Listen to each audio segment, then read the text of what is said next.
Hello प्यारे बच्चों, आपका स्वागत है हमारी YouTube channel Angad Maurya official में। तो फ्रेंड, आज की इस वीडियो में मैं सॉल्व करने वाला हूँ दक्षता अभ्यास 7। देखिए बच्चों, जो दक्षता अभ्यास 7 है ये हमारा लास्ट यानी कि वाणिज्य गणित का लास्ट चैप्टर है। मैं लास्ट सॉल्व कर रहा हूँ। और देखिए, जो इसके पहले की वीडियो है ना, मैंने प्ले लिस्ट में वीडियो डाल दी है। आपको चैप्टर वाइज जाइएगा, वहाँ से वीडियो मिल जाएगी। यदि आप वहाँ तक नहीं पहुँच पाते हैं तो इसके डिस्क्रिप्शन में मैंने पूरी प्लेलिस्ट की वीडियो डाल रखी है, यानी कि यहाँ भी उपलब्ध है। आप डिस्क्रिप्शन में जाइए और अच्छे से वहाँ क्लिक करके वीडियो को देख लीजिए। ओके, तो आज मैं यहाँ पे दक्षता अभ्यास 7 स्टार्ट कर रहा हूँ। चलिए देखिए बच्चों, यहाँ पे मैं बहुत ही अच्छे तरीके से आपको समझाऊँगा। बस आपका साथ चाहिए और आप वीडियो को शुरू से लास्ट तक देखें। पहला प्रश्न देखिए हमारा क्या है। यहाँ पे बोल रहा है कि प्रश्न नंबर 1 से 4 तक बहुविकल्पी है, आप उन्हें भी सॉल्व करेंगे। तो पहली बहुविकल्पी आपकी क्या है, दिया है यदि एक मोटर कार 45 किलोमीटर प्रति घंटा जाती है। अब 45 किलोमीटर प्रति घंटा का मतलब क्या है, यहाँ पे जब प्रति लगा दे और फिर घंटा लिखा है ना, यानी कि एक घंटे में, प्रति का मतलब सिर्फ एक की बात हो रही है, यानी कि एक घंटे में आपका जो मोटर कार है वह 45 किलोमीटर जा रही है। सिर्फ एक घंटे की बात कर रहा है, तो वह एक सेकंड में कितना जाएगी। अब देखिए, एक घंटे में 45 किलोमीटर जा रही है, तो एक सेकंड में कितना किलोमीटर जाएगी या फिर कितना मीटर जाएगी, ये हमसे पूछ रहा है। तो देखिए, यहाँ पे सेकंड की बात किया है तो हम मीटर में ही चलेंगे। अब ध्यान दीजिए बच्चों कि यहाँ पे जो मोटर कार है वह एक घंटे में कितनी जा रही है, 45 किलोमीटर। तो यहाँ पे लिख दिए, तो एक घंटा में कितना जा रही है, 45 किलोमीटर जा रही है। मैं बहुत ही शॉर्ट में आपको समझाऊंगा और अच्छे तरीके से समझाऊंगा, यानी कि किलोमीटर में जा रही है। एक घंटे में 45 किलोमीटर जा रही है, तो 45 किलोमीटर को यदि मैं मीटर में बदलूं तो मैं जानता हूं कि बच्चों हमारा एक किलोमीटर में, एक km का मतलब होता है किलोमीटर, या फिर आप यहाँ पे एक किलोमीटर ऐसे भी कर सकते हैं। दोनों का मतलब एक है, इंग्लिश में है, यहाँ पे हमारा क्या है, हिंदी में है। तो एक किलोमीटर, यानी कि मैंने इसको यहाँ पे शब्दों में बयां कर दिया है, यहाँ पे ABCD में बयां किए हैं। तो एक किलोमीटर में कितना मीटर होता है, एक किलोमीटर में 1000 मीटर होता है। ओके, अच्छा बताइए, एक किलोमीटर में 1000 मीटर, तो 45 किलोमीटर में कितना हो जाएगा, 45,000 मीटर। बात यही ना। अरे जब एक किलोमीटर में 1000 हो रहा है तो 45 किलोमीटर में 45,000। तो यहाँ पर मैं लिखूँगा एक घंटा में कितना है, 45,000 मीटर दूरी है, क्या कर रही है, तय कर रही है। तो यहाँ पे मीटर लिखिएगा। अब देखिए, हमसे पूछा है कि एक सेकंड में, तो सबसे पहले आप ध्यान दीजिए बच्चों, मैं सीरियल वाइज चलूँगा। देखिए, एक सेकंड में पूछ रहा है, लेकिन यहाँ पे हमको क्या दिया है, घंटा में दिया है।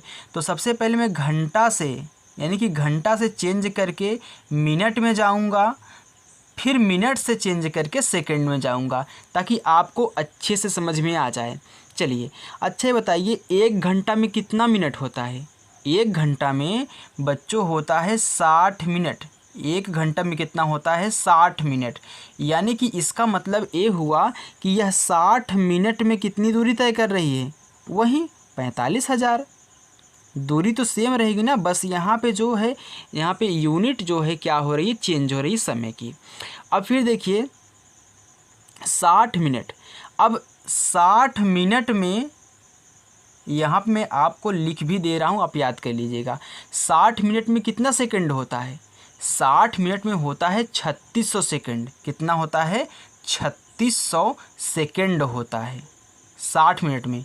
आपको याद होना चाहिए। अगर आप यहाँ पे 60 × 60 करोगे, आपको कितना आएगा, 3600 सेकंड। ओके, चलिए अब देखिए, यहाँ पे 60 मिनट के स्थान पे अब मिनट को मैं क्या कर रहा हूँ, सेकंड में चेंज कर रहा हूँ ना। तो 3600 सेकंड, यहाँ पे से लिख के 0 लिख रहा हूँ, यानी कि सेकंड है। यहाँ पे मैंने लिख भी दिया है। तो 3600 सेकंड में कितना जा रही है, यहाँ पे 45,000 मीटर जा रही है। अब देखिए, तो एक सेकंड में कितना जाएगी, 1 सेकंड में कितना जाएगी, अब मैं यहाँ से ज्ञात कर लूँगा, यानी कि 1 सेकंड में कितना, 1 सेकंड में, तो 1 सेकंड में जाएगी। अब यहाँ पे जो हमारा 45,000 मीटर है, इसमें मैं 3600 सेकंड से क्या कर दूंगा, भाग कर दूंगा। तो भाग करिए, देखिए 00 से 00 कैंसिल हो गया। अब फिर हम क्या करेंगे, 2 से काटेंगे, 2 एकन्नम 2, इसमें 1 बचा, ये हो गया 16, 2 8 16, इसको भी काटिए, 2 दूनी 4, फिर 2 दूनी 4, फिर 2 पचे 10। अब देखिए यहाँ पे 225 हो गया, यहाँ पे कितना हो गया, 18 हो गया, तो नहीं कटेगा, नहीं कटेगा तो यहाँ पे लिख लीजिए 225 बटा कितना, 18। अब ध्यान दीजिए 18 से हमको क्या करना है, 225 में भाग देना है। थोड़ा सा लॉन्ग है लेकिन अच्छे से मैं समझा रहा हूँ, अगर अच्छा लगे तो लाइक ज़रूर कर दीजिएगा प्लीज़ बच्चों। अब देखिए कितना है, 225 है ना। अब 18 से भाग दो, अब 2 में तो जाएगा नहीं, 22 में ले जाओगे, तो 18 का पहाड़ा पढ़ो, 22 से ज़्यादा ना हो, 18 1 के 18 ही होगा, इतना तो आपको आता है। देखिए 2 में से 8 नहीं जाएगा ना, तो यहाँ से उधार ले लो, 12 हो गया। अब 12 में से 8 जाएगा तो कितना बचेगा, 8 4 12 होता तो 4 ही बचेगा ना। यहाँ पे 1 बचा, 1 में से 1 गए कैंसिल, 5 उतार लो। फिर 18 का पहाड़ा पढ़ो, 45 से ज़्यादा ना हो, तो 18 का नंबर 18, 18 दूनी 36, 18 3 54 ज़्यादा हो जाएगा, 18 दूनी 36, तो यहाँ पे 36 लिखो और घटा दो। देखिए यहाँ से उधार लोगे 15 हो जाएगा, क्योंकि 5 में से 6 जाएगा नहीं तो उधार लेना ही पड़ेगा, तो यहाँ से उधार लोगे 15 हो गया, 15 में से 6 कितना आएगा, 9। अब देखिए यहाँ पे कितना, 3 बचा ना, तो 3 में से 3 के 0 यानी कि कैंसिल। अब देखिए 9 में भाग नहीं जाएगा, तो मैं दशमलव बढ़ा के यहाँ पे 0 उतार लूँगा।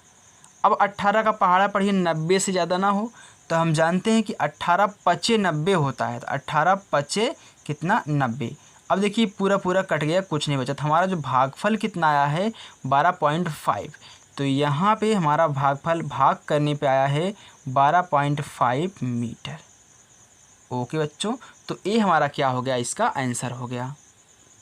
और यही हमसे पूछा भी था कि यहाँ पे 1 सेकंड में कितना जाएगी, तो मैंने यहाँ पे निकाल दिया ना 1 सेकंड में, तो चाहे आप यहाँ पे लिख सकते हो 1 सेकंड, हिंदी में से पूरा पूरा लिख लो, कितना जा रही है, 12.5 मीटर जा रही है। तो देखिए बच्चों मैंने आपको कितना अच्छे तरीके से समझा दिया ना। अब आप यहाँ पे टिक मार सकते हो, चलिए मैं टिक मार दे रहा हूँ। कौन सा है, ए वाला है, सी वाला, सी आपका क्या है, राइट आंसर है। तो ये क्या थे, आपके ऑप्शन थे। चलिए मैं प्रश्न नंबर 2 सॉल्व करता हूँ, बहुविकल्पी का ही।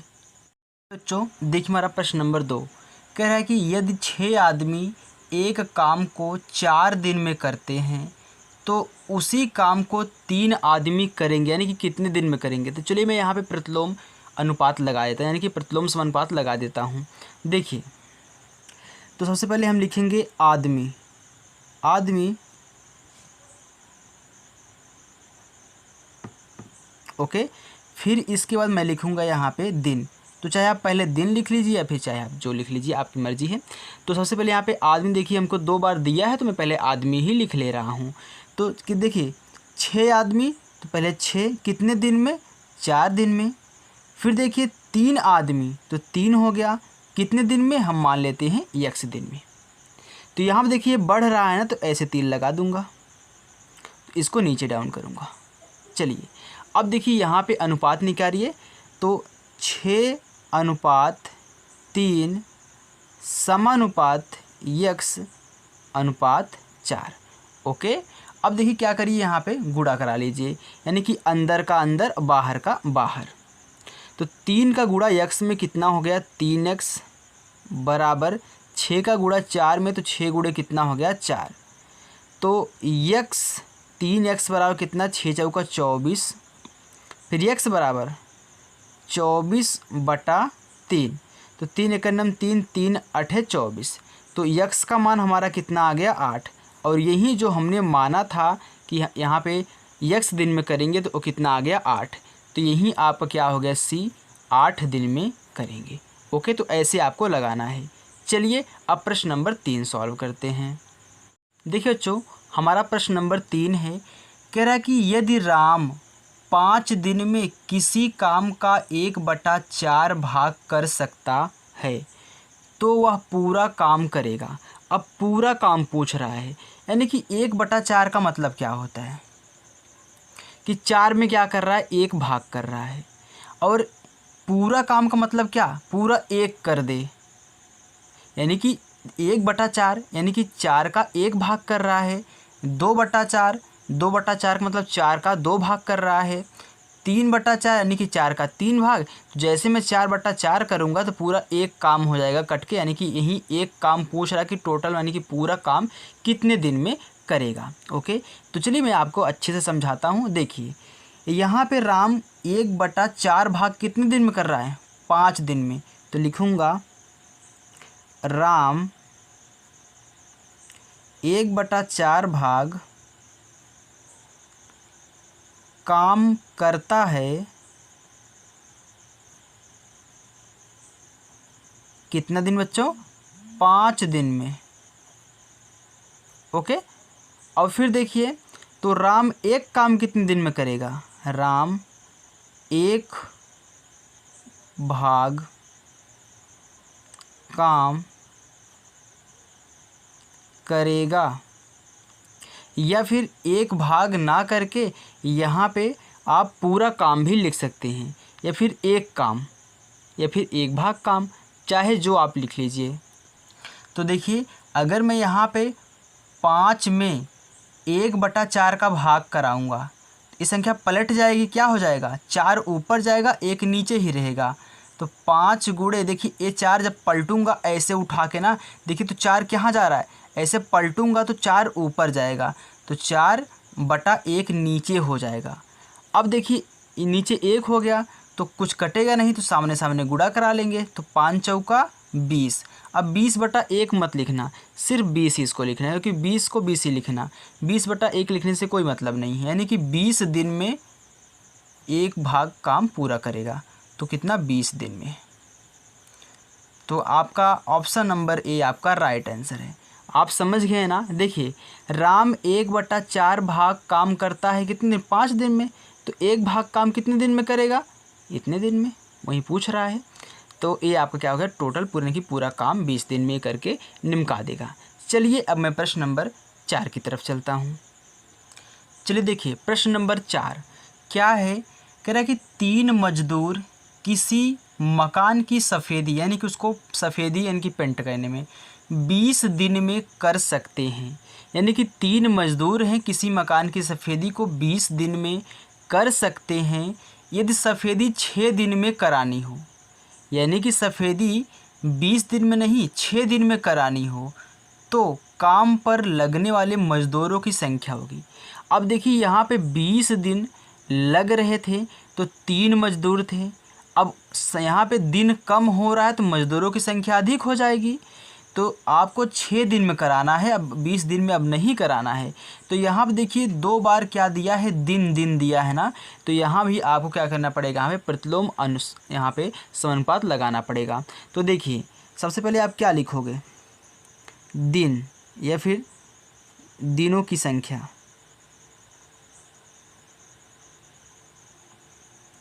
एक तरफ मजदूरों की संख्या जो मालूम नहीं है, सिर्फ एक ही मालूम है, मजदूरों की संख्या। ओके, देखिए यहाँ पे 20 दिन, तो जब 20 दिन थे तो 3 मजदूर काम कर रहे थे। अब दिन कम हो गया तो यहाँ पे मज़दूरों की संख्या अधिक हो जाएगी, यानी कि यहाँ पे मैं मान लूँगा कि यक्स मज़दूर थे। यही यक्स ज्ञात कर लूँगा तो आपको मज़दूरों की संख्या निकल के आ जाएगी।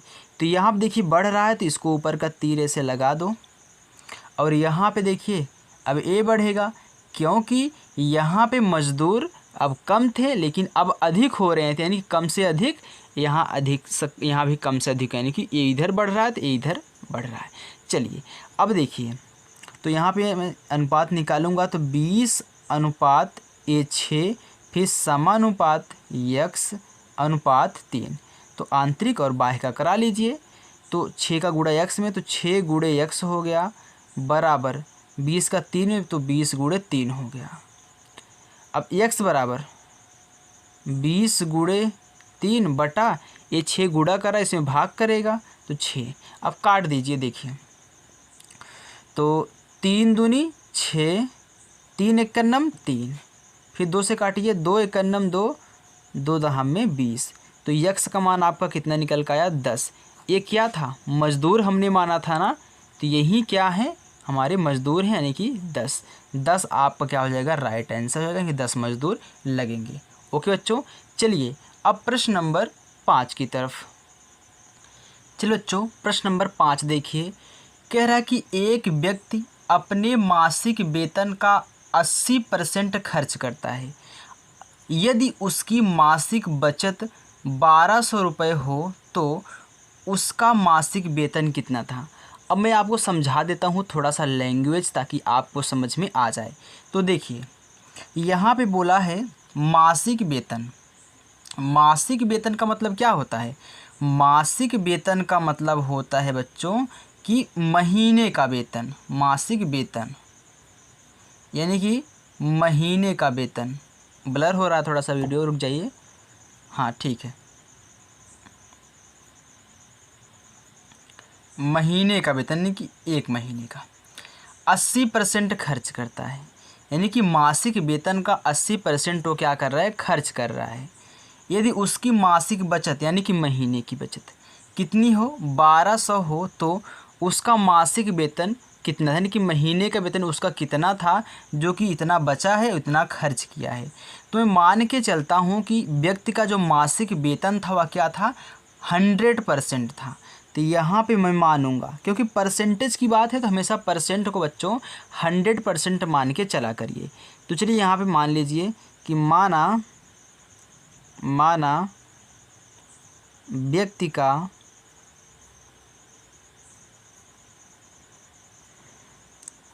मासिक वेतन कितना है, 100% है, यानी कि 100% है। ओके, मैंने मान लिया। अब देखिए खर्च कितना कर रहा है, मासिक खर्च कितनी है, मैं हर एक स्टेप लिखूंगा, अच्छे से आपको समझाऊंगा। मासिक खर्च उसकी कितनी है, 80% है। अच्छा ये बताओ बच्चों कि यहाँ पे मासिक वेतन कितना है, 100% है, यानी कि 100% कमा रहा है, लेकिन महीने का कितना 80% क्या कर रहा है, इसी का 80% क्या कर रहा है, खर्च कर रहा है। अच्छा बताओ तो बचत कैसे होगी, यानी कि आपकी बचत का फार्मूला क्या बन जाएगा, बचत यानी कि मासिक बचत, यहाँ पे लिख दो मासिक बचत। अच्छा बताइए बचत कब होगी, जब आप अपने मतलब पूरे वेतन में से जितना खर्चा कर रहे हो निकालोगे, तो जो बचेगा शेष वही तो आपका मासिक बचत होगी ना। यानी कि आप ये जो मासिक वेतन आपका है, मैं लिख देता हूँ ताकि आपको हर एक फार्मूला याद हो जाए, यानी कि मासिक वेतन माइनस मासिक खर्च। ओके, क्लियर हुआ बात। चलिए तो मासिक वेतन कितना आपका 100% है ना, इसमें से आप क्या कर रहे हो, 80% निकाल रहे हो, यानी कि खर्च कर रहे हो, तो आपके पास कितना बचेगा, 20% ही तो बचेगा, 20% ही बचेगा ना। तो आपकी मासिक बचत कितनी थी, आपकी मासिक बचत 1200 थी, यानी कि ये जो 1200 है ये आपकी मासिक बचत है, यानी कि ये भी बचत है, ये भी बचत है।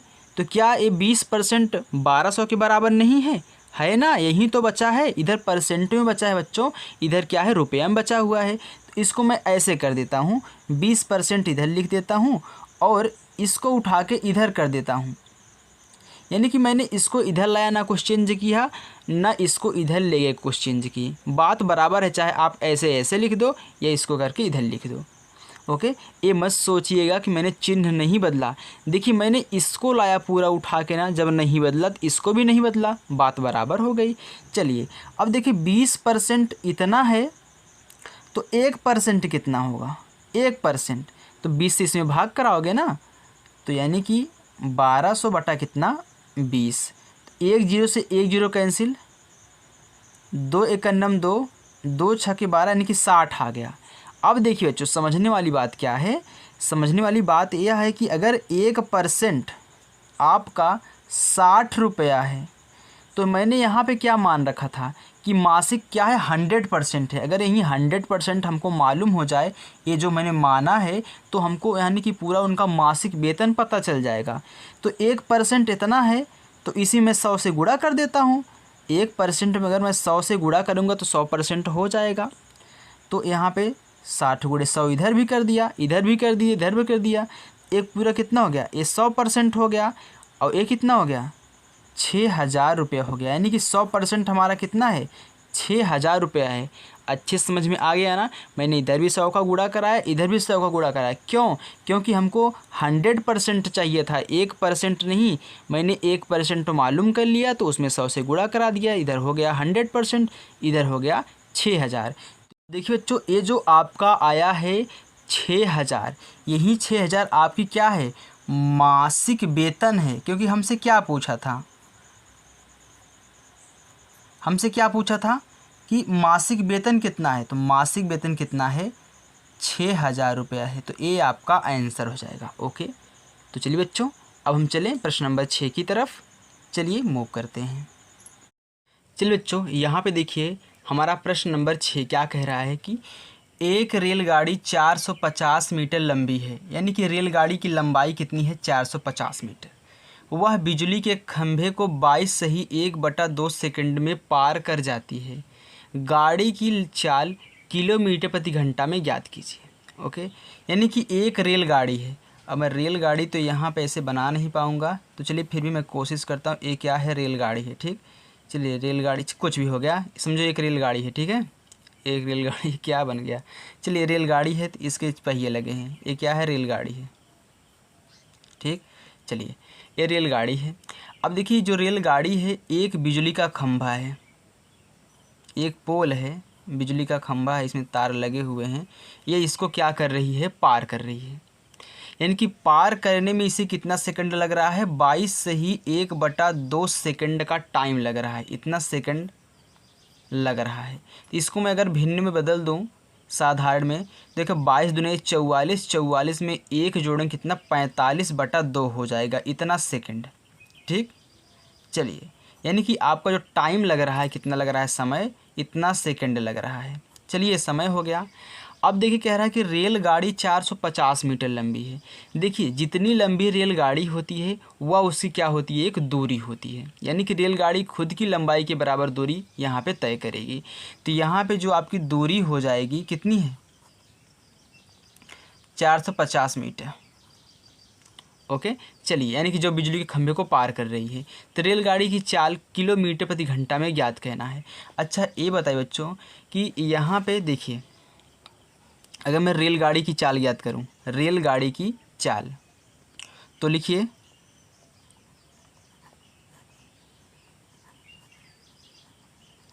चाल। तो चाल बराबर क्या होता है, चाल बराबर होता है दूरी बटा समय। ओके, तो चलिए देखिए दूरी कितनी है, 450 मीटर। क्योंकि रेलगाड़ी खुद की लंबाई के बराबर दूरी तय करती है। ओके, लंबाई बोले तो वह उसकी क्या है, दूरी है। तो बटा, अब यहाँ पे समय कितना है, 45/2 करेंगे तो यहाँ 45/2 करेंगे तो 2 ऊपर जाएगा, 45 नीचे आएगा जब पलटेगा। तो देखिए 450 ऐसे ही रहेगा। जब मैं इसको ऐसे अगर पलटूँ, 2 को, 2 कहाँ जाएगा, 450 पे ना, तो यहाँ पे 2 हो जाएगा बटा फिर 45। अब देखिए 45 एक के 45, 45 एक के 45, लेकिन जीरो लगा दो तो कितना बचा, 10 2, तो 10 गुणे 2 बराबर कितना आ गया यहाँ पे, 20 मीटर प्रति सेकंड। देखिए ये क्या था, मीटर में था, समय आपका सेकंड में था, ये प्रति है, ये क्या है, बटा प्रति का काम करता है, प्रति क्या है, सेकंड है। अब देखिए हमको पूछा है किलोमीटर प्रति घंटा में, तो याद रखना जब भी मीटर प्रति सेकंड को किलोमीटर प्रति घंटा में चेंज करना हो तो आप क्या करेंगे, मीटर प्रति सेकंड में यहाँ पे आपको क्या कहना है, 18/5 से गुणा करा देना है।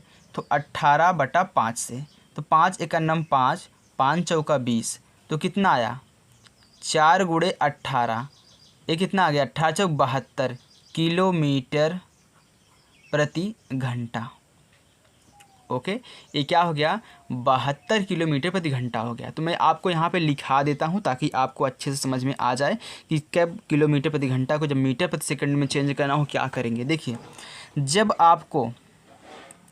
आपको मीटर प्रति सेकंड को किलोमीटर प्रति घंटा में चेंज करना हो, किलोमीटर प्रति घंटा में बदलना हो, तो आप क्या करेंगे, मीटर प्रति सेकंड में आपको 18/5 से गुणा करा देना है। जो आएगा आपका किलोमीटर प्रति घंटा में आएगा। मान लीजिए आपको किलोमीटर प्रति घंटा में दिया गया है, आपको मीटर प्रति सेकंड में चेंज करना है, यानी कि मीटर प्रति सेकंड में आपको चेंज करना है और आपको किलोमीटर प्रति घंटा दिया गया है। तो आप क्या करोगे, किलोमीटर प्रति घंटा में आप इसी का उल्टा यानी कि 5/18 से गुणा करा दो। तो ये फार्मूला आप याद रखिएगा। इसमें क्या किया जाता है, यानी कि जब किलोमीटर प्रति घंटा में चेंज करना होगा तो जो आपका मीटर प्रति सेकंड में दिया रहेगा उसमें 18/5 से गुणा करा के हल कर दो। या फिर जब आपको मीटर प्रति सेकंड में चेंज करना हो, जो आपको किलोमीटर में दिया है उसमें आप 5/18 से गुणा कर दो और कैलकुलेशन कर लो, जो आपका आएगा आपका आंसर होगा। तो यहाँ पे हमको क्या दिया था, मीटर प्रति सेकंड में दिया था, हमको किलोमीटर प्रति घंटा में चेंज करना था। तो जब भी मैं किलोमीटर प्रति घंटा में चेंज करूँगा तो 18/5 मैंने मीटर प्रति सेकंड वाले में गुणा करा दिया। तो जो 72 आया वो हमारा किलोमीटर प्रति घंटा में निकल के आया। आ गया बात समझ में ना। चलिए अब मैं प्रश्न नंबर 7 की तरफ चलता हूँ। चलिए देखिए प्रश्न नंबर 7 क्या कह रहा है कि 2 साइकिल चालक क्रमशः 10 किलोमीटर प्रति घंटा तथा 12 किलोमीटर प्रति घंटा की चाल से एक ही निश्चित स्थान से विपरीत दिशाओं में चलते हैं। 5 घंटे बाद दोनों एक दूसरे से कितनी दूर पर होंगे। अब देखिए यहाँ पे पहला जो चालक है साइकिल चालक, उसकी चाल है 10 किलोमीटर प्रति घंटा है, यानी कि वह 1 घंटे में 10 किलोमीटर जाएगा पहला वाला। दूसरा 12 किलोमीटर प्रति घंटा, यानी कि दूसरा साइकिल चालक 1 घंटे में 12 किलोमीटर जाएगा। अच्छा, तो एक ही निश्चित स्थान से विपरीत दिशाओं में चल रहे हैं। मानते हैं कि वह निश्चित स्थान ए है, यहाँ पे ए स्थान है कोई। यहाँ से 2 साइकिल चालक हैं, ये पहला वाला साइकिल चालक है, ठीक, और ये दूसरा वाला साइकिल चालक है, क्या बन रहा है, दूसरा वाला साइकिल चालक है। ओके, और दोनों ही विपरीत दिशाओं में चल रहे हैं, यानी कि ए इधर जा रहा है, ए वाला साइकिल चालक इधर जा रहे हैं। मानते हैं ये पहला साइकिल चालक है, ए हमारा क्या है, दूसरा वाला साइकिल चालक है। इसकी चाल है 10 किलोमीटर प्रति घंटा, इसकी चाल है 12 किलोमीटर प्रति घंटा, और पूछ रहा कि 5 घंटे बाद दोनों कितनी दूरी पर होंगे। मान लीजिए ए इधर जा रहा है, ए इधर जा रहा है। अच्छा बताइए, 1 घंटे में 10 किलोमीटर जा रहा है तो 1 घंटे में कितना किलोमीटर जाएगा बताइए। 1 घंटे में 10 किलोमीटर तो 5 घंटे में 10 × 5 = 50 किलोमीटर, यानी कि ए कितना जाएगा, 50 किलोमीटर, यानी कि 50 किलोमीटर दूरी तय करेगा। तो यहाँ पे मैं लिख देता हूँ अच्छे से ताकि आपको परीक्षा में लिखने में आसानी हो। चलिए मैं आपको यहाँ पे समझा दिया हूँ ना, तो यहाँ पे लिखिए। तो पहले साइकिल चालक द्वारा 5 घंटे में तय की गई दूरी, यानी कि वो कितना दूरी तय करेगा। तो देखिए बच्चों, दूरी का फार्मूला होता है, दूरी बराबर होता है चाल इंटू समय। अब देखिए पहले की बात कर रहे हैं ना, तो पहला क्या है, चाल, तो चाल इंटू समय। मैं यहाँ पे छोटा सा लिख देता हूँ। अच्छा बताइए, पहले की चाल कितनी है, 10 किलोमीटर है ना प्रति घंटा, तो 10 हो गया, गुणे समय कितना पूछ रहा है कि 5 घंटे। यहाँ देखिए 5 घंटे बाद, तो 5 कर दो, तो पहले की कितना आ गया, 50 किलोमीटर, इतना दूरी तय करेगा पहला वाला। अच्छा, दूसरा क्या है 12, तो यहाँ पे ले लेता हूँ, दूसरे साइकिल चालक द्वारा 5 घंटे में तय की गई दूरी, दूरी। दूरी बराबर क्या होता है, चाल इंटू समय होता है ना, चाल इंटू समय। अच्छा बताइए, चाल इनकी कितनी है, 12 है, तो 12 किलोमीटर प्रति घंटा की चाल चल रहे हैं। समय कितना, 5 घंटे बाद वहीं, तो कितना हो जाएगा, 12 पंचे 60 किलोमीटर। यानी कि ए इधर 50 जाएंगे, ए इधर 60 जाएंगे, दोनों के बीच कितनी दूरी हो जाएगी, 50 किलोमीटर ए चलेंगे, 60 किलोमीटर ए चलेंगे, तो दोनों के बीच दूरी, दोनों के बीच दूरी, यानी कि पहले की दूरी प्लस कितना, दूसरे की दूरी। तो पहला कितना है, 50 है, दूसरा कितना है, 60 है, यानी कि 60 किलोमीटर गया था, 50 गया था, तो कितना जाएगा, 50 60 कितना, 110 किलोमीटर। यानी कि उनके बीच की दूरी कितनी होगी, 110 किलोमीटर। तो यहाँ पर मैंने आपको फिगर बना के भी समझा दिया है और वैसे भी समझा दिया, आप समझ सकते हैं। ओके बच्चों, चलिए अब मैं प्रश्न नंबर 8 की तरफ चलता हूँ। देखिए बच्चों, प्रश्न नंबर 8 क्या कह रहा है, अच्छे से समझिएगा, बिल्कुल अच्छे से। ओके चलिए, कह रहा है कि एक विद्यालय में 55% लड़के हैं, यदि लड़कियों की संख्या 900 है, तो लड़कों की संख्या बताइए। यानी कि लड़कियों की संख्या हमको यहाँ पे दिया है 900 और लड़कों का दिया है परसेंटेज कितना, 55%। अच्छा बताइए, विद्यालय में अगर परसेंट की बात कर रहा है, कहीं भी परसेंट की बात करें तो हमेशा 100% हम मान के चलते हैं कि यहाँ की इनकी माना कि उस विद्यालय में छात्रों की कुल संख्या कितनी थी, 100% थी, तभी ना यहाँ पे 55% इनका दिया है। अच्छा बताइए, तो मैं यहाँ पे मान लेता हूँ, मैं बहुत ही अच्छे तरीके से लगाऊंगा। ओके तो चलिए मैं यहाँ पे मान लेता हूँ कि माना विद्यालय में छात्रों की संख्या, या फिर आप यहाँ पे लिख सकते हैं विद्यार्थियों की संख्या, आप विद्यार्थियों लिख रहे हैं, विद्यार्थियों की संख्या, दोनों का मतलब एक है, कितना है, 100% है। यानी कि छात्रों में अगर यहाँ पे मैं छात्रों लिखा हूँ तो इसका मतलब है इसमें लड़का और लड़की दोनों हैं। ओके इसका मतलब यही है कि इसमें लड़का लड़की दोनों सम्मिलित हैं 100% में। अच्छा, अगर कह रहा कि 55% लड़के हैं, तो लड़के कितने हैं, लड़के कितने हैं, 55% है ना, तो लड़कियां कितनी हो जाएंगी, लड़कियों की परसेंटेज कितनी हो जाएगी। यहाँ पे अगर मैं 100 में से इस लड़के का परसेंटेज घटा दूँ तो कितना आएगा, 45%। यानी कि 45% क्या है, लड़कियां हैं और 55% लड़के हैं, दोनों को मिला के 100% हो गए। अच्छे से बात समझ रहे हो ना। यानी कि 100% तो लड़का लड़की थे, लेकिन जैसे ही लड़के 55% थे तो मैंने क्या किया, 100 में से घटा दिया, तभी तो लड़कियाँ निकलेंगी। इतने लड़के हैं, इतनी क्या है, लड़कियाँ हैं। अब कह रहा है कि लड़कियों की संख्या कितनी है, 900 है। यानी कि ये जो 45% आया है यही क्या है, 900 के बराबर है। यानी कि 45% बराबर किसके है, यही 900 के, क्योंकि ये भी लड़कियां हैं, परसेंटेज में ये है अंकों में। अब देखिए, यदि 45% बराबर इतना है 900, तो 1% बराबर कितना होगा, 900 बटा 45। तो काट दीजिए, 9 पचे 45, 9 1 के 9, 00 बढ़ा दीजिए, कितना आया, 100 बटा 5 आया। फिर काट दीजिए, 5 1 के 5, 5 बिसहम में 100। यानी कि बच्चों कि 1% कितना है, 20 है।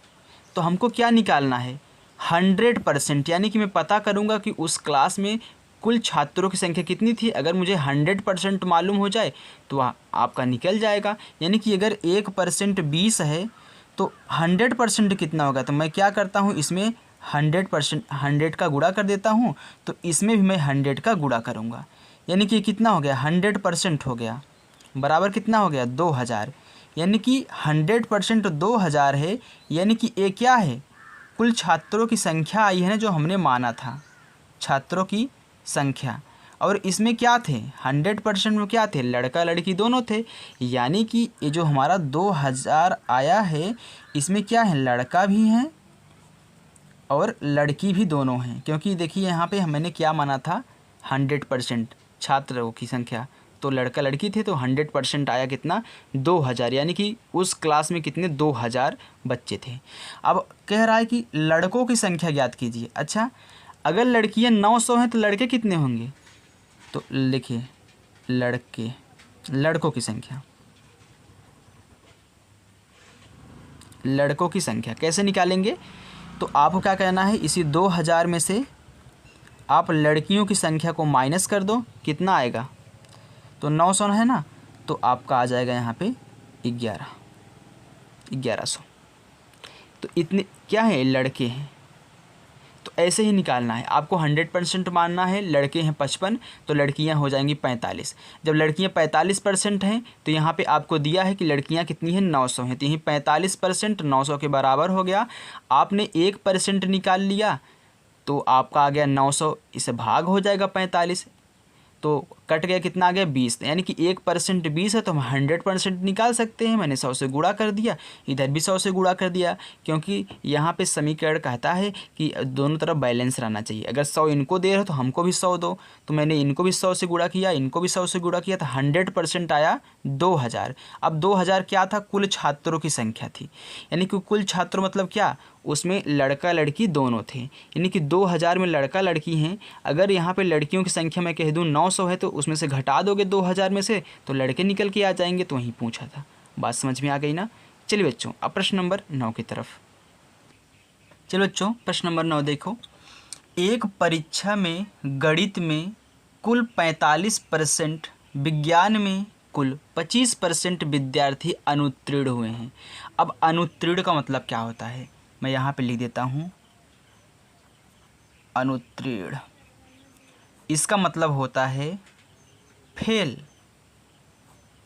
और उत्तीर्ण का मतलब क्या होता है, पास। ये लैंग्वेज समझ लो, ठीक।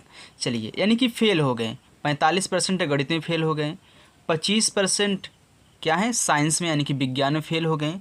यदि 15% दोनों विषयों में अनुत्तीर्ण यानी कि फेल हुए हों, यानी कि 15% दोनों में से क्या हैं, फेल हुए हैं, तो कितने प्रतिशत विद्यार्थी उत्तीर्ण हुए हैं। तो चलिए सबसे पहले मैं यहाँ पे लिख लेता हूँ, गणित में कुल अनुत्तीर्ण विद्यार्थी कितने हैं, 45%। यहाँ पे तो विज्ञान, तो यहाँ पे मैं ऐसे कर देता हूँ, आप फिर इसी को उतार लीजिएगा, विद्यार्थी कितने हैं 25%। अच्छा, तो दोनों विषय में कितने हैं, दोनों विषयों में, यहाँ पे यहाँ से यहाँ तक लिख लीजिएगा, यहाँ कुल अनुत्तीर्ण विद्यार्थी कितने हैं 15% है। अच्छा, गणित में इतने हैं, विज्ञान में इतने हैं, यानी कि दोनों में कितने हैं 15% अगर फेल हुए हों, दोनों में फेल हुए हैं, यानी कि इसमें भी 15, इसमें भी 15। तो चलिए मैं यहाँ पे देख लेता हूँ कि केवल गणित में कितने अनुत्तीर्ण हुए हैं। तो यहाँ पे लिखो, केवल गणित में अनुत्तीर्ण विद्यार्थी, तो क्या करोगे, 45 में से ये घटा दो, 15% को घटा दो, तो कितना आएगा, 45 में से 15 गए 30%, यानी कि केवल गणित में कितने हैं 30% हैं। चलिए, तो केवल विज्ञान में अनुत्तीर्ण विद्यार्थी, तो क्या करोगे, 25 में से आप 15 को माइनस करो, कितना आएगा यहाँ पे 10%, यानी कि केवल गणित में 30%, केवल विज्ञान में कितने हैं 10%। तो दोनों विषयों में कुल उत्तीर्ण कितने होंगे, क्योंकि आपसे यहाँ पे पूछा है कि कितने प्रतिशत विद्यार्थी उत्तीर्ण होंगे। अच्छा, ये बताओ दोनों विषयों में कितने अनुत्तीर्ण हुए हैं, दोनों विषयों में कुल अनुत्तीर्ण विद्यार्थी कितना है? गणित का 30% और विज्ञान का 10%। टोटल कितने हैं यहाँ पे? 40 कितना था? नहीं, 25 में से 15 गए 10 आया था। यहाँ पे कितना आया था? 30 आया था।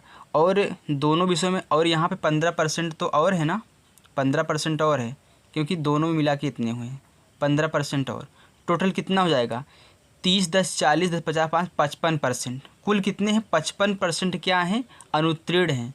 तो उत्तीर्ण कितने होंगे? उत्तीर्ण विद्यार्थी दोनों विषयों में, दोनों विषय में कितने उत्तीर्ण विद्यार्थी? देखिए, अगर इतने फेल हुए हैं तो पास कितने हुए होंगे? तो 100 में से यहीं 55 घटा दो, कितना आएगा आपका? 45%। यानी कि इतने पास हुए हैं। इतने अनुत्तीर्ण हैं तो इतने तो पास हुए होंगे ना, क्योंकि पूरा 100% होता है। मैंने आपको बता दिया, जब भी परसेंट का काम आप करोगे कुल को यानी कि टोटल को मिला के 100% लोगे। यानी कि कुल कितने थे? 100% विद्यार्थी थे। 100% विद्यार्थी में से अगर 55% फेल हुए हों तो 45% तो पास हुए होंगे ना, वही बात कह रहा है। तो चलिए अब मैं प्रश्न नंबर 10 की तरफ चलता हूँ। चलिए देखो बच्चों, प्रश्न नंबर 10 क्या है? रुपये 364 में एक रेडियो बेचने से 9% की हानि होती है, तो रेडियो का क्रय मूल्य ज्ञात कीजिए। अच्छा, इसका हमको क्या निकालना है? क्रय मूल्य। तो सबसे पहले मैं आपको यहाँ पे क्रय मूल्य क्या है, विक्रय मूल्य क्या है समझा देता हूँ। देखिए, विक्रय मूल्य, विक्रय मूल्य मतलब होता है बेचना, और क्रय मूल्य मतलब होता है खरीदना। ओके, देखिए, अगर आपको हानि निकालनी है तो फार्मूला होता है, अगर आपको हानि निकालनी है तो आप क्या करेंगे? क्रय मूल्य माइनस विक्रय मूल्य करेंगे। यदि क्रय मूल्य में से विक्रय मूल्य घट रहा है तो क्या होगी? हानि होगी। अगर आपको लाभ निकालना है तो आप विक्रय मूल्य में से क्रय मूल्य यदि घटा रहे हो तो आपको क्या निकलेगा? यहाँ पे लाभ निकलेगा। ओके, यानी कि अगर क्रय मूल्य बड़ा है विक्रय मूल्य छोटा है तो हानि होगी, अगर क्रय मूल्य मतलब छोटा है विक्रय मूल्य बड़ा है तो आपको लाभ होगा। तो चलिए, यहाँ पे थोड़ा सा फार्मूला था, मैंने आपको लिखा दिया, आप याद कर सकते हैं। अब यहाँ पे आपको देखिए कह रहा है कि 364 में एक रेडियो बेचने से, मैंने आपको बताया कि बेचने का मतलब होता है विक्रय मूल्य। तो यानी कि विक्रय मूल्य क्या है रेडियो का? विक्रय मूल्य कितना है? 364 रुपये है। फिर देखिए यहाँ पे कह रहा है कि 9% की हानि हो रही है। तो हानि कितनी है आपकी? हानि आपकी कितनी है? 9% है। तो रेडियो का क्रय मूल्य ज्ञात कीजिए। तो मान लेता हूँ कि रेडियो का क्रय मूल्य कितना है? यक्स है। माना रेडियो का क्रय मूल्य कितना है? यक्स रुपया है। ओके, रेडियो क्रय मूल्य कितना है? यक्स रुपया है। अच्छा, अगर मैं हानि निकालना चाहूँ तो मैं क्या करूँगा? तो यानी कि हमारा क्रय मूल्य कितना है? यक्स रुपया है, और यहाँ पे 9% की हानि है, तो हमें कुल हानि निकालना चाहूँ तो कैसे निकालूंगा? देखिए, हानि बराबर यक्स का 9% कर दूंगा तो हमारी हानि निकल जाएगी। अब यक्स का 9% का मतलब होता है यक्स गुणे 9 बटा कितना? 100, यानी कि 9 यक्स बटा 100। ये क्या आ गई आपकी? हानि। यहाँ पे परसेंटेज में, यानी कि यहाँ पे आप क्या है? काल्पनिक हानि है, अबे रियल नहीं है ये। ओके, चलिए, यानी कि 9x बटा कितना आ गया? 100 आ गया। अच्छा, ये बताइए, अगर मैं यहाँ पे बोलूँ कि हमको क्रय मूल्य निकालना है, जैसे कि हमारा मानते हैं कि विक्रय मूल्य हमारा कितना है? यहाँ पे 10 है, और हमको निकालना है क्रय मूल्य। क्या निकालना है? क्रय मूल्य निकालना है। तो मानते हैं कि क्रय मूल्य हमारा कितना था? 6 रुपये था। तो ये 4 निकलेगा, ये क्या होगा? ये आपका होगा लाभ होगा। क्या होगा आपका? लाभ होगा। यानी कि आपका विक्रय मूल्य इतना है, क्रय मूल्य इतना है तो ए आपका लाभ होगा। ओके, अगर आपको हानि निकालनी है तब, हानि पता करनी है तब, तो आप क्या करोगे, तो हानि पता करनी है तो आप क्या करोगे, यहाँ पे मान लीजिए आपका जो क्रय मूल्य है वह 14 रुपये है और आपका विक्रय मूल्य 10 रुपये है, तो आपका क्या होगा, यहाँ पे 4 आपकी हानि होगी। ओके, यानी कि अगर क्रय मूल्य ज़्यादा है विक्रय मूल्य कम है तो हाँ, ये क्रय मूल्य ज़्यादा है विक्रय मूल्य कम है तो हानि होगी, अगर विक्रय मूल्य ज़्यादा है क्रय मूल्य कम है तो आपका क्या होगा, लाभ होगा। ओके, तो चलिए मैं यहाँ पे लगाता हूँ फार्मूला हानि का, क्योंकि हमको हानि यहाँ पे मालूम है। तो हानि बराबर क्या होता है, हानि बराबर होता है यहाँ पे क्रय मूल्य माइनस विक्रय मूल्य। ओके, क्रय मूल्य तो आपका पहले यहाँ पे देखिए हानि है, हानि आपकी कितनी है 9x/100, तो 9x/100 बराबर क्रय मूल्य आपका कितना है, मैंने यहाँ पे यक्स मान के रखा है क्रय मूल्य, तो यक्स है माइनस विक्रय मूल्य आपका कितना है 364 है, तो 364 हो गया। चलिए, तो हमको यहाँ पे देखिए मैं इसको इधर ले आ रहा हूँ, इसको इधर ले जा रहा हूँ। ओके, यानी कि मैं -364 को इस पक्ष में लाऊंगा तो प्लस का 364 हो जाएगा, और इधर पहले से यक्स है इसको इधर ले जाऊंगा तो माइनस का कितना हो जाएगा 9x/100। अब देखिए यहाँ इसके नीचे 1 होता है ना, तो 364 को ऐसे ही लिखो बराबर, यहाँ पे गुणा कराओ तिरछा, इसका गुणा इसमें कराओ तो कितना हो गया 100x माइनस इसका गुणा इसमें कराएंगे तो 9x, फिर इसका हर का गुणा हर में कराएंगे कितना हो जाएगा यहाँ पे 100 हो जाएगा। चलिए, तो अब देखिए 364 बराबर 100x में से 9x जाए कितना बचेगा, कितना हो जाएगा यहाँ पे 91, यानी कि 91x/100। चलिए, अब मैं क्या करता हूँ, इसके नीचे 1 लिख देता हूँ, क्योंकि इसके नीचे हम 1 लिख सकते हैं। अब वज्र गुणनखंड लगा लो, इसका इसमें इसका इसमें, इसका इसमें करेंगे 364 में 100 का गुणा करो कितना हो जाएगा 364 और 00 लग जाएगा बराबर 1 का गुणा 91x में करो कितना होगा 91x ही होगा, तो x बराबर 364 00 बटा कितना 91, क्योंकि इसमें गुणा कर रहा था इसमें भाग करेगा बराबर कितना x। अब काट दो, देखिए ये डायरेक्ट यहाँ पे कट रहा है, 91 चौका होता है 364, आप करा के देख सकते हैं। देखिए 91 अगर गुणे में 4 करूँ, 4 एक अन्नम 4, 4 9 36, देखिए 364 हो गया ना, यानी कि 91 की 91 चौका कितना होता है 364। तो यहाँ पे देखिए सिर्फ इतना कटा है, 00 नहीं कटा है, यानी कि 4 है फिर 00 है, यानी कि 400 बचा है बराबर कितना यक्स, और यक्स आपने क्या मान के रखा था, ये आपका था क्रय मूल्य। यहाँ पे देखिए आपने क्रय मूल्य मान के रखा था, तो आपका क्रय मूल्य कितना आया 400 रुपये, तो यहाँ पे लिखोगे क्रय मूल्य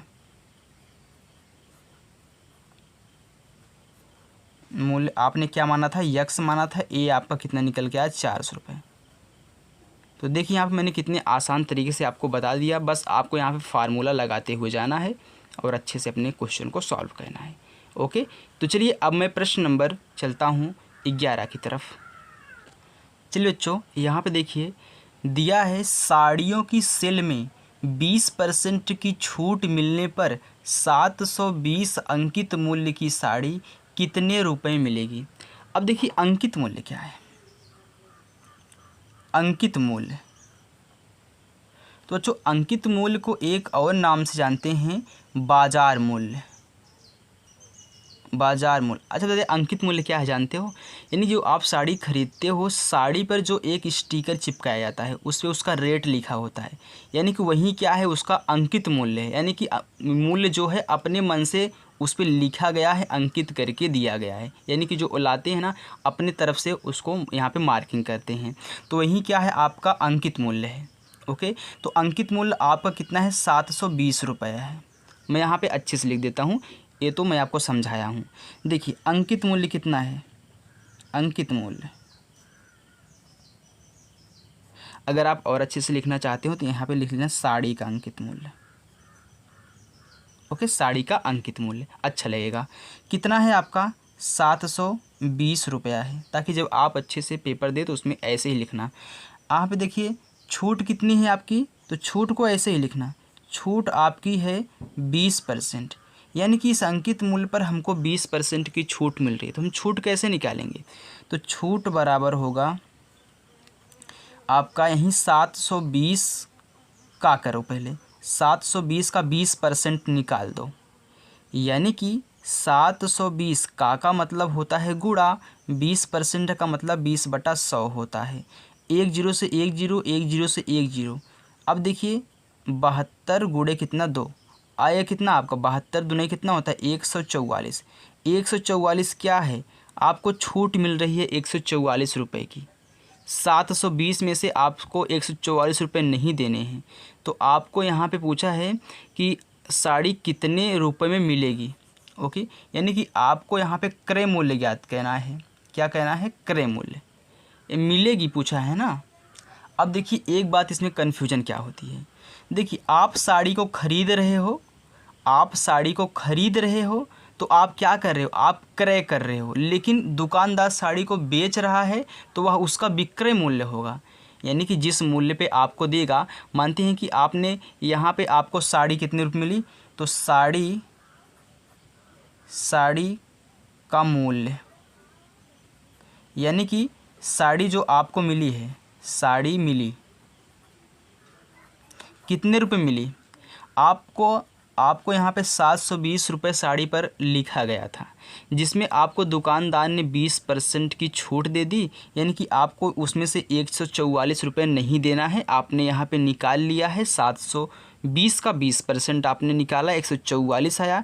यही आपको छूट दे रहा है। वो कह रहा है कि आप इतने रुपये मुझे मत दीजिए, इतना काट के हमको दीजिए 720 रुपये में से, यानी कि आप घटाओगे कितना 144 घटा दिए तो आपका कितना आया, यहाँ पे घटाइए तो यहाँ पे कितना जाएगा, हमको घटाना पड़ेगा, रुक जाओ नहीं तो डायरेक्ट करूँगा तो आप कहोगे कि 720 में से 144 घटाओ, ये कितना आ गया 10 हो गया, 10 में से 4 गए 6, यहाँ बचा 1, यहाँ से उधार लेंगे 11, 11 में से 4 गए 7, यहाँ बचा कितना 6, 6 में से 1 गए 5, यानी कि 576 रुपये में आपको साड़ी मिलेगी। ओके, तो मैं आपको भी क्या बता रहा था, तो ये आपका क्या है, ये आपका क्रय मूल्य है, लेकिन दुकानदार का विक्रय मूल्य है क्योंकि वो बेच रहा है, यानी कि इतने रुपए में आप साड़ी लेके आओगे। तो छूट को ऐसे ही निकालना, जितना छूट दे और जितना लिखा रहे, मतलब जितना दाम बोले हो उसमें क्या करिए 20% निकाल लीजिए, जितना आ जाए वही क्या करिए उसमें से घटा दीजिए, आपको इतने रुपये में साड़ी मिल जाएगी। ओके, तो छूट को ऐसे ही निकालते हैं। तो चलिए बच्चों, अब मैं प्रश्न नंबर 12 की तरफ चलता हूँ। और हाँ, वीडियो अगर पसंद आ रहे तो वीडियो को लाइक सब्सक्राइब जरूर करना। ओके, चलिए देखिए। चलिए बच्चों देखिए, 12वां प्रश्न कह रहा है कि किरण ने डाकघर में बचत बैंक खाते में रुपये 1600 जमा किए, यानी कि डाकघर में उसने क्या किया, अपना 1600 रुपया डाकघर का बैंक खाता होता है उसमें उन्हें क्या किया, जमा किया। उसे 3 वर्ष उसने है ना 3 वर्ष तक इससे कोई धन नहीं निकाला, यानी कि उन्होंने 3 वर्ष तक कुछ भी नहीं किया, उसमें से कोई भी धन नहीं निकाला। 3 वर्ष बाद सारा धन निकाल लिया, यानी कि जैसे ही 3 वर्ष बीता उसने क्या किया, पूरा धन निकाल लिया। बताइए उसे कुल कितने रुपए ब्याज में मिले, यानी कि हमको ब्याज निकालना है, ब्याज निकालना है, सिर्फ ब्याज पूछ रहा है। और डाकघर में ब्याज दर कितना, 5% वार्षिक क्या हो, चक्रवृद्धि हो, यानी कि इसमें चक्रवृद्धि ब्याज का फार्मूला लगेगा, लास्ट में बता दिया। ओके, अगर नहीं बताया होता तो कन्फ्यूजन होता। तो देखिए आपने क्या किया है, 1600 रुपये जमा किया है, यानी कि ये आपका क्या है, मूलधन है। मैंने अच्छे तरीके से आपको पढ़ाया है हर चैप्टर बच्चों, तो अगर आपने नहीं देखा है तो देख लेना जाके, यानी कि चक्रवृद्धि ब्याज से जितना था मैंने हर तरीके से आपको अच्छे क्लियर से पढ़ाया है। तो आपने क्या किया है, 1600 जमा किया है, इतना रुपये आपका क्या है, मूलधन है। आपने 3 वर्ष बाद धन को निकाला है, तो समय आपका क्या होगा, समय जिसको मैं यन से दिखाता हूँ, ये कितना है, 3 वर्ष है। फिर डाकघर में आपका जो रेट है कितना है, 5%, यानी कि दर, रेट आर कितना है, 5% है। अब फार्मूला लगा दो आप, अगर फार्मूला नहीं भूले हो तो मैं यहाँ पे लिखता हूँ, ए बराबर होता है पी कोष्ठक में 1 + R/100 पूरे का पावर n होता है। अब जो जो दिया है उसको रख दो। तो ए तो हमको निकालना है, ए हमको नहीं दिया, पी हमारा है 1600, 1 + R हमारा है कितना, 5% बटा 100, यन है 3 वर्ष। अब मैं काट दूंगा 5 एक का नम 5, 5 बिसहम में 100, तो कितना हो जाएगा 1600 1 प्लस यहाँ पे 1 बचा, नीचे 20 बचा, पूरे का पावर 3, फिर 1600 20 एक नम 20, 20 में 1 जोड़ कितना हो जाएगा 21, तो 21/20 पूरे का पावर 3।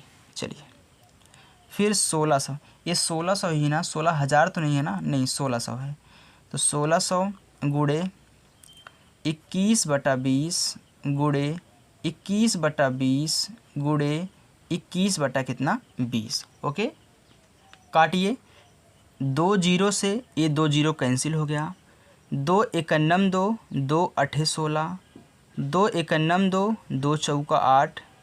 अब देखिए यहाँ पे काट दीजिए, 4 पचे 20, 4 एकन्नम 4, एक कट गया लेकिन नीचे 5 बचा है, तो ऊपर कितना है 21 गुड़े 21 गुड़े 21 बटा कितना 5। चलिए 21 एक संयम होता है 441, 441 का गुणा हम अगर 21 में करें तो हमारा कितना आएगा, चलिए यहाँ पे देखिए, तो 441 गुड़े 21, 1 एकन्नम 1, 1 चक्के 4, 1 चक्के 4, 2 एकन्नम 2, 2 चौका 8, 2 चौका 8, सही है ना, सही है। 1 4 2 6, 8 4 12 की 2 हासिल 1, 8 1 9, कितना आ गया 92 61, तो 92 61 बटा कितना 5। अब भाग दे दीजिए, जो आएगा आपका क्या होगा, ए क्या होता है मैंने नहीं लिखा, यहाँ पे लिख लीजिए, मिश्र धन होता है ना, जिसमें आपका मूलधन और ब्याज दोनों क्या होते हैं, सम्मिलित होते हैं, तो ये आपका ए निकलेगा। तो भाग कराइए, तो चलिए देखिए मैं यहीं पे भाग करा देता हूँ, 5 से भाग कराएंगे 92 61 में, तो 5 एकन्नम 5, 4 बचा 2, 5 अठे 40, 2 बचा, फिर 6 उतारेंगे, फिर 5 बचे 25, 1 बचा 1 उतारेंगे, 2 बार जाएगा, 5 दूनी 10, 1 बचा।